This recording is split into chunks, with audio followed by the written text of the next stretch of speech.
With summer just around the corner, many of us are looking forward to spending time in the water, whether it's at the pool, lake, river, water park, or the beach.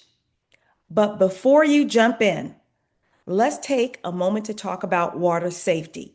Every year, the news reports heartbreaking stories about families who lose loved ones to drowning. I vividly remember a colleague of mine who attended a 4th of July pool party with his wife and their 2-year-old daughter. While socializing with friends, his wife noticed their daughter was missing and asked where she was. He replied, "I thought she was with you." And she responded, "I thought she was with you." Panic quickly set in.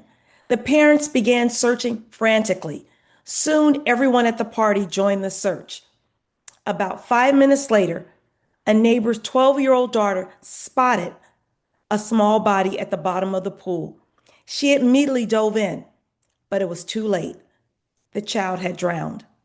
I also remember my sister-in-law's husband and my step-grandfather, both of whom drowned in separate lake incidents. Drowning is a tragedy that can happen in seconds and is often silent. Unlike what we see in the movies, there's usually no splashing, waving, or screaming. A child can slip underwater in as little as 20 seconds without making a sound. According to the CDC, approximately 4,000 people die from drowning each year in the United States, about 11 deaths every day. Drowning is a leading cause of death for children ages 1 to 4 in the U.S. Children can drown anywhere there is water, including bathtubs, buckets, toilets, swimming pools, lakes, rivers, and beaches. For infants younger than 1 year of age, most drownings occur in bathtubs. For children ages 1 to 4, most fatal drownings occur in swimming pools, especially residential pools.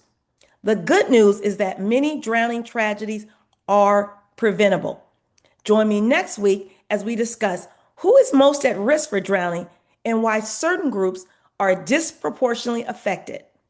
Stay safe and stay informed.